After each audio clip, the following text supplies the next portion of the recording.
bonsoir, mesdames et messieurs, vous aimez le sport, merci de nous rejoindre pour le 30e numéro de votre émission 52 minutes chrono aujourd'hui au menu de l'haltérophilie avec le retour de nos champions qui ont récolté 32 médailles dont 10 en or au championnat d'Afrique à Nairobi et une belle qualification de Walid Bidani aux Jeux Olympiques. On parlera également athlétisme après avoir réalisé le meilleur chrono mondial il y a quelques jours sur 600 mètres. Mohamed Ali Gouaned réalise 1 minute 45 secondes et 47 centièmes sur le double tour de piste avec à la clé un nouveau record national et une deuxième meilleure performance mondiale de l'année. Hier, on a joué pour le compte de la 24e journée de Ligue 1 de football. Le leader sétifien s'impose difficilement devant un mal classé, le Nas du Sindé, alors que la bataille fait rage au bas du tableau. La partie internationale, bien évidemment, toujours dominée par l'incertitude autour de la tenue des Jeux Olympiques de Tokyo, prévus le 23 juillet. Tout ça avec nos invités, notre cher consultant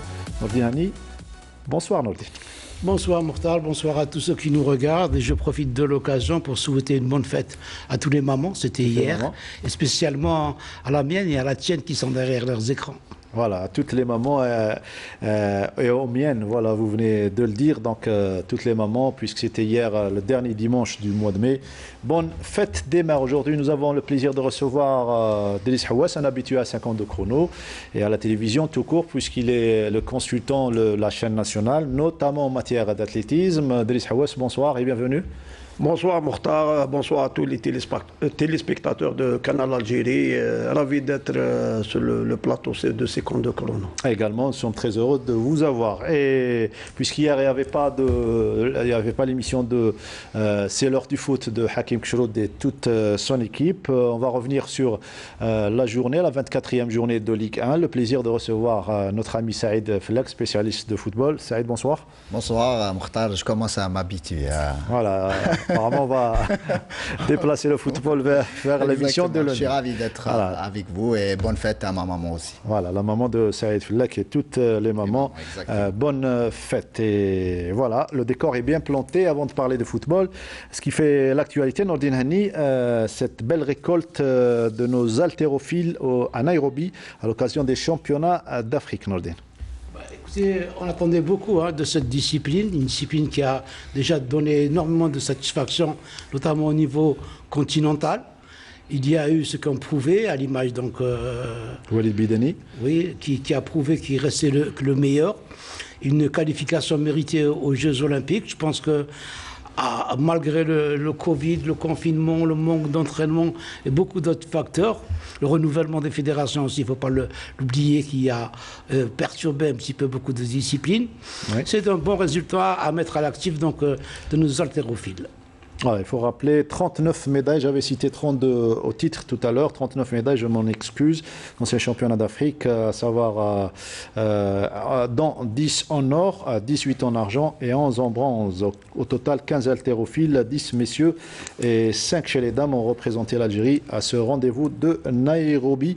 Delis Hawass, le médaille de bronze des derniers championnats du monde, a assuré sa qualification, à savoir Walid Bidani, avec 3 belles médailles d'or. Oui, effectivement, il a pu quand même gagner 3 médailles d'or, surtout avec un très beau record d'Algérie en arraché, mais pour moi une petite déception avec 201 kilos et avec une petite déception pour moi parce que je pense que c'est un athlète qui peut, parce qu'aux Jeux Olympiques ce sera le total olympique dans les deux gestes techniques.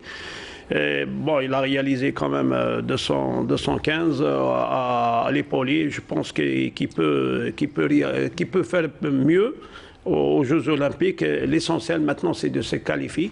N'oublions pas que ces championnats d'Afrique, il y a eu l'exclusion des Égyptiens pour une histoire de dopage. Toute la fédération, tous les athlètes égyptiens sont courant dans cette discipline. Voilà. Je pense que c'est déjà un bon point pour l'Algérie et un très bon retour de l'Algérie sur la scène africaine. Eh bien, c'est une très bonne nouvelle et surtout, ils sont arrivés aujourd'hui vers les coups de 12h30 et notre ami Ahmed Souilah était à leur réception. Il était à l'aéroport Ouali Boumediene avec comme chef de file donc, pour recevoir cette jolie fleur. Walid Bidani et toutes les championnes et les champions qui ont participé à ce championnat d'Afrique. Puis, on pourrait dire une mention particulière à nos dames en haltérophilie mortale. Des dames qui ont fait d'excellents résultats à l'image de Larouat et des autres, donc qui ont pu monter sur les podiums. Bouchra Hirash, Khira Hamou et Marnia Hamadi. Il y a le record d'Afrique de Touairi Fares qui est dans la catégorie des 89 kg qui a réalisé de 165 à l'arraché. Quand même, c'est une performance, c'est un record d'Afrique. C'est une excellente performance réalisée par Touairi. En plus, il a 23 ans. 23 ans, il a eu donc 3 médailles d'or dans ces championnats d'Afrique. Les impressions à chaud du président de la Fédération algérienne d'haltérophilie est suivi par celle de Walid Bidani. شارك المنتخب الوطني لرفع اثقال فئه الاكابر ب 14 رياضي 9 في فئه الذكور و5 فئه الاناث. شهدت المنافسه الافريقيه مشاركه رياضيين من المستوى العالي. هذو الرياضيين كانوا يلعبوا التاهيلات الالعاب الاولمبيه لطوكيو. برغم من هذه الصعوبات والاشكالات اللي لقيناها ما منعتناش باش نحصدوا اكبر عدد من الميداليات. اخر بطوله هذه التاهيليه الالعاب الاولمبيه كانت محطه تحضير. المستقبل الالعاب الاولمبيه باقي لها شهرين. هذاك هو الهدف تاعنا ان شاء الله نكون كما نقولوا نلقاو نحسنوا من الارقام تاعنا ونديروا ميداليه اولمبيه اليوم. Walid Bidani, le plus jeune haltérophile, c'était à Londres 2012, il n'avait que 18 ans. Il a réalisé également d'excellents résultats à Rio en 2016 et cette fois-ci, il va tenter pourquoi pas le podium puisqu'il a déjà offert à l'Algérie une médaille de bronze au dernier championnat du monde. On quitte l'haltérophilie pour parler du sport, le football. Et avant de parler de championnat et la 24e journée de Ligue 1, place à l'équipe nationale puisque dans 3 jours, l'équipe nationale va renouer avec la compétition, mais amicale cette fois-ci, l'équipe nationale qui est en stage. Donc jeudi face à la Mauritanie, premier match. Exactement, il y aura 3 matchs durant cette date FIFA, 3 matchs amicaux. Donc face à la Mauritanie ce jeudi, puis dimanche face au Mali, voilà, toujours au stade Tchaker de Blida. Et ensuite un court déplacement du côté de la Tunisie pour y affronter la Tunisie. Donc l'équipe hôte. Ça sera le 11 juin prochain et le stage donc a débuté officiellement aujourd'hui, donc lundi. C'est vrai qu'il y a quelques joueurs qui sont entrés au centre technique national de Sidi Moussa il y a quelques jours de cela, mais officiellement le stage débute aujourd'hui avec Djemal Belmadi donc qui a sélectionné 30 joueurs pour ce stage vu qu'il y a 3 matchs, donc c'était une liste assez élargie. On notera évidemment la première convocation du jeune gardien de l'Olympique de Médéa, Medjadel, mais aussi les retours de Attal, Boudaoui, Delors et Farhat du beau monde donc, qui est de retour. On voit la liste donc, à l'écran, 30 joueurs. Et donc des joueurs qui ont quitté aussi ce groupe à l'image de Soudani, Oussama Derfello par rapport à la dernière liste. Les joueurs donc sont prêts. Et ce sera 3 tests intéressants pour Djemal Belmadi avant donc le début des éliminatoires de la Coupe du Monde prévue en septembre prochain. Ce qui est intelligent dans le dernier, c'est l'enchaînement des matchs et la montée en puissance de la Mauritanie en passant par le Mali pour terminer par un beau derby face à la Tunisie. Absolument, donc c'est scientifiquement prouvé donc de jouer donc en progression, donc pour voir un petit peu. Moi, l'avantage qu'il y a, j'ai vu la liste à l'instant, je pense qu'ils ont tous déjà, à part le gardien, ils ont tous déjà joué en équipe nationale. Oui. Donc c'est des joueurs qui connaissent bien l'équipe nationale, que Belmadi connaît, donc il ne va pas avoir de prendre du temps pour essayer de voir certains joueurs. Il n'y aura pas de problème de cohésion. Voilà, donc c'est ça qui est bien. Donc je pense qu'on est dans les normes, puisque c'est en septembre. Que l'équipe nationale joue sa qualification donc, au championnat du monde. Jouer, donc, comme vous l'avez dit, progressivement, c'est une très bonne chose. Sans doute, Mahrez ne devrait pas jouer donc, le match face à la Mauritanie. Donc, il sera là le vendredi puisqu'il a bénéficié de quelques jours de repos. Il faut rappeler que Riyad Mahrez a joué avec Manchester City samedi, la finale de la Ligue des champions européenne. Malheureusement, il l'a perdu. On lui souhaite bon courage pour l'année prochaine. 2 matchs amicaux face au Mali et la Tunisie, Driss Houass pour effacer la désillusion en Ligue des Champions. C'est clair, je pense que c'est une bonne occasion, même c'est une aubaine pour nos joueurs, pour Au moins, surtout pour le sélectionneur national Belmadi, surtout pour évaluer les joueurs, parce qu'il y a les éliminatoires de la Coupe du Monde du Qatar prévus à partir du mois de septembre. Je pense que c'est une bonne occasion. Surtout à cette période-là, il va faire le tour ouvert pour les 30 joueurs convoqués pour ces 3 matchs. De toute façon, le match sera diffusé en direct, retransmis en direct jeudi à partir de 20h45 sur Canal Algérie et la chaîne 6. Voilà pour le match de l'équipe nationale. Il y aura Riyad Belkhadim, notre ami Ahmed Laribi et également Saïd Fellek qui vous fera vivre un petit peu l'ambiance d'avant-match et après match bien évidemment. Voilà pour l'équipe nationale. On passe à la Ligue 1 et la 24e journée, 24 buts inscrits pour cette 24e journée.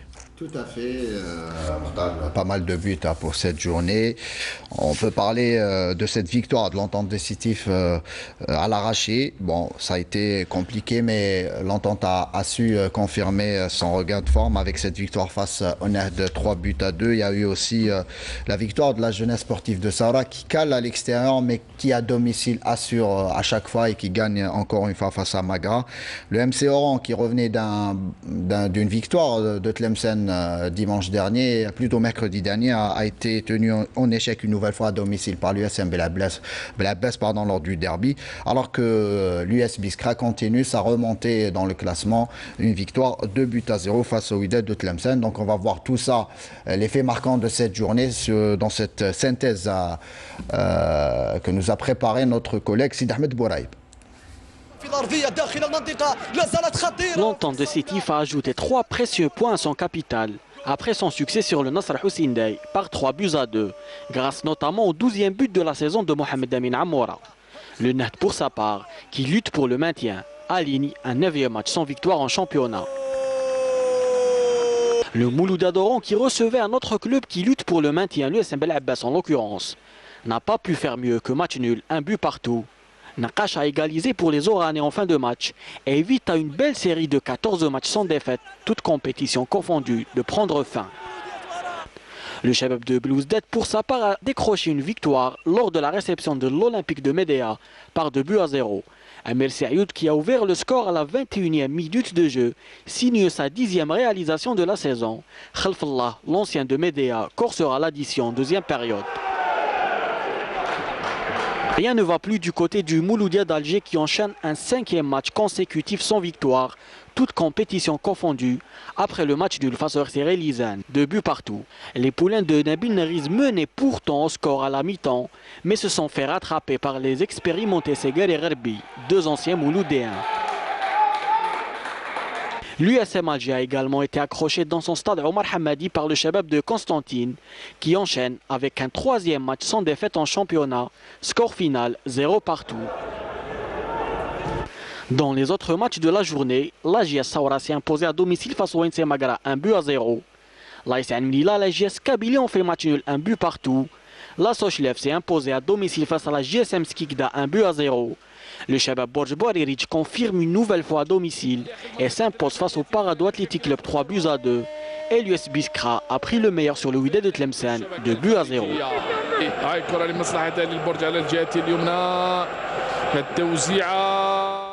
التوزيعات de Bilal Bennari pour faire une transition sur les matchs où il y a eu le plus grand nombre de buts, à savoir Entente décisif, tout d'abord face au Nasr Hussein, ensuite Mouloudia d'Alger, RC Relizane. Tout à fait, Mortal, donc avec ce match, disons, important pour le haut du classement entre l'Entente décisif et le NAD, on a choisi un gros plan pour ce match et Smaïl Belkhaïdia était au commentaire. Voilà, le coup d'envoi de l'arbitre, l'Ahrash Mohamed Oued. Ils sont un peu obturés, attention, la Wafi n'est pas en position de hors-jeu, la très bonne opportunité, le centre en retrait, et regardez ce que fait Recha. Recha qui reprend le ballon, Kendoussi le but. Oh, Kendoussi, le boulet de canon qui ne trouve aucune... Bien joué Kendoussi pour l'Amola dans les 18 mètres. Oh, le deuxième but.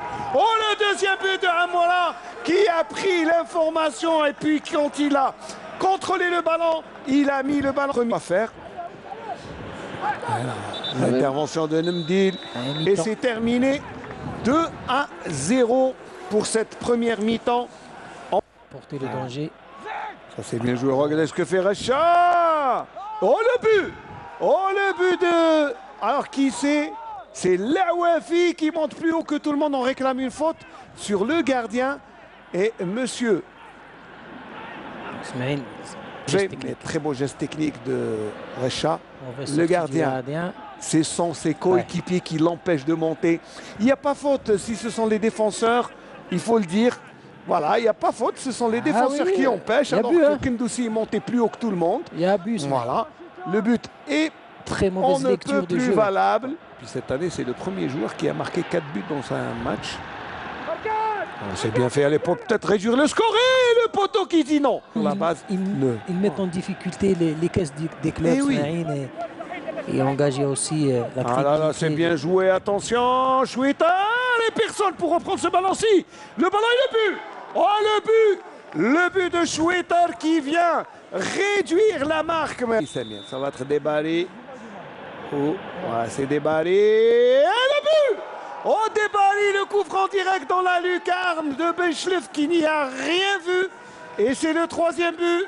Belle manière, regardez par Debali, coup franc direct dans la lucarne. La 8e minute de jeu, Amoura. Chef-d'œuvre de Amoura à la... Attention là, peut-être le 3e but. Le 2e but, pardon, pour le Nosria. Alors que je disais que c'était plié Schwitter qui aggrave la marque. 3-2. Attention, plus que 2 minutes. Plus que 2 minutes pour Schwitter. Et c'est terminé. Monsieur Laharaj qui met fin à cette rencontre sur le score de 3-2. Une bonne réaction de l'équipe en deuxième mi-temps qui aurait mérité au moins un point du match nul, je pense, sur la physionomie de la deuxième partie, de la deuxième mi-temps. Il faut retenir cet état d'esprit. Les joueurs ont envie, ils sont encore traumatisés par rapport au résultat de la phase aller et du début de la deuxième phase. Mais on va y croire jusqu'au bout, on va travailler. Inch'Allah, on a une petite mini-trêve qui va nous permettre de nous ressourcer. Le plus important maintenant à domicile, c'est de gagner, de garder les 3 points à la maison et de gérer le maximum de points à l'extérieur. On est premier, il faut qu'on reste sur cette dynamique pour garder notre place de leader jusqu'à la fin du championnat, Inch'Allah. On sent cette pression sur les joueurs, surtout quand on tire vers la fin de ce championnat. C'est sûr, bon, il y a la pression en haut, il y a la pression en bas. Voilà, c'est ça le football, on joue pour ce genre de pression. Et voilà, on espère finir la saison comme on a commencé à la première place, Inch'Allah. Ah, c'est vrai que c'était un match difficile pour l'entente de Sétif. Le Moudia d'Alger, Saïd Flak, est un centenaire perturbé par pas mal d'alertes. Plus que perturbé avec cette vidéo donc, qui a été postée et divulguée sur les réseaux sociaux vendredi dernier, qui a un petit peu éclaboussé un petit peu le club. D'ailleurs, 4 joueurs incriminés, Haddadi, Allati, Rabbi'i et Ben Saha, sont tout simplement exclus du groupe en attendant d'autres sanctions dans les jours à venir, puisque la direction a jugé donc nécessaire de les mettre hors du groupe en attendant leur comparution devant la commission de discipline. Et c'est donc dans un climat de tension, climat un petit peu perturbé, que l'équipe du Mouloudia d'Alger a préparé son match face au RC Reulizen. On a posé la question à l'entraîneur du Mouloudia d'Alger, Nabil Naghiz, dans quelles conditions on a pu préparer ce match, et il a répondu à notre question. صراحة يعني كانت صعبة جدا يعني باش حضرنا هذه المباراة باش تحضر يعني ما كناش مركزين على المباراة كنا مركزين على الأمور اللي أثرت كثير فينا تصدمنا لأن بصراحة تصدمنا كما تصدمتوا أنتم كصحافيين كما تصدم الشعب الجزائري بصراحة عندما تشوف دائما كمدرب دائما نتكلم على الاسترجاع نتكلم على الراحة نتكلم دائما مع اللاعبين يعني التحضير ولا بريباراسيون انفيزيبل وين لازم نديروا ومن بعد تشوف امور اللي تضرك يعني تمشي ضد المبادئ نتاعك كمربي، ضد القيم نتاعك كمربي. هذا الشيء اثر فينا لاننا رانا مجموعه واحده، فريق واحد، نمثلوا فريق عريق، فريق كبير. اليوم كل واحد يتحمل مسؤوليته في هذا الجانب، لان بصراحه هما غلطوا وماوش مسموح لهم يعني باش يقوموا بهذا. لازم نغضب انا كمربي نغضب، لان انا دخيل على هذا يعني المجتمع هذا. لان اليوم عندما تمنح يوم راحه للاعبين وخاصه في الوباء وفي كورونا ومن بعد تصدم مثل يعني الشعب الجزائري، بصراحه لازم تغضب. Ouais, il n'a pas mâché ces mots. Nabil Nariz, Nordin Hani, vous êtes notre consultant. Certainement, vous avez un avis à donner sur la situation du Mouloudia. Est-ce qu'on peut dire qu'elle ne mérite pas ce sort, surtout pour son centenaire? Tout en condamnant donc le comportement des joueurs, je pense que là, ça commence à être... on s'attaque à ce club, on s'attaque à ce grand club qu'est le Mouloudia. Le Mouloudia reste le grand Mouloudia. Je suis sûr qu'il doit exister des comportements similaires dans d'autres clubs. Pourquoi donc s'attaquer au Mouloudia? Je pense qu'on a voulu s'attaquer à ces dirigeants pour leur dire voilà les joueurs donc, que vous avez. C'est vrai qu'ils sont un petit peu incriminés parce qu'on ne peut pas laisser un joueur vivre sa vie comme il veut.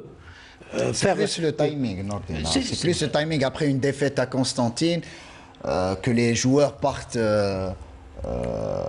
voilà, en soirée, c'est plus le timing qui a un petit peu gêné les supporters. C'est des joueurs professionnels, ils sont censés s'entraîner 2 fois par jour. On doit les ramener s'entraîner le matin. Et là, vous savez s'ils ont veillé ou pas. Si on les laisse dormir jusqu'à midi, c'est normal. C'est tout ça qu'il faut revoir. Donc je pense que pour ça... Mais l'éducateur que vous êtes du même avis de Nariz? Mais absolument. Moi, je me rappelle, Aziz Dalouaz, il mettait les clés à l'extérieur des serrures pour pouvoir venir à n'importe quel moment. Ces joueurs, ils sont pris en charge, ils sont payés, c'est des professionnels. On peut les contrôler à n'importe quel moment. Je ne vois pas comment un joueur peut se permettre d'aller dans une boîte de nuit. Tout le monde est au courant, sauf les dirigeants. Donc là, je pense que ça commence à devenir des attaques qui ternissent le football algérien, déjà qu'il est assez terni, puisqu'on parle d'équipe nationale et qu'on parle de football local, oui. On 2 sujets différents. Allez, on ne va pas trop s'étaler, on va passer au match du Mouloudia d'Alger face au RC Relizane, Saïd. Avec le sourire. Exactement, donc ce match qui a vu 4 buts inscrits, le Mouloudia d'Alger mené 2-0 à la pause, mais Relizane n'avait pas dit son dernier mot puisqu'il est revenu au score en arrachant donc le résultat nul, 2 buts partout. On vous laisse suivre donc ce sujet du match que j'ai préparé. Voilà. Au stade du 5 juillet, le Mouloudia d'Alger et le RC Relizane, 2 équipes mal en point en championnat, visaient la victoire pour améliorer leur position au classement. Et c'est les visiteurs qui se portent les premiers vers l'attaque dès la 11e minute de jeu. Avec cette première tentative de Beller, la frappe n'est pas cadrée. Le Mouloudia réagira timidement à la demi-heure de jeu. Hachoud centre, mais la tête d'Esso est mal ajustée. À la 37e minute, et sur un centre de l'Amara, Frioui met le ballon dans les filets et libère les siens. Dans le temps additionnel, Hachoud, sur un joli coup franc direct, permet au Mouloudia d'Alger de terminer cette première mi-temps avec une avance confortable de 2 buts. En seconde période, c'est une toute autre équipe de Relizane qui s'est présentée sur le terrain et sa réaction ne s'est pas fait attendre puisque dès la 49e minute, ce Guerre d'une belle tête réussit à réduire la marque. Les Mouloudéens réagiront à la 70e minute. Isla de la tête trouve le poteau. Un raté qui coûtera cher au MCA car sur l'action qui suit, le Rapide égalise suite à cette magnifique frappe signée Sabri Gharbi.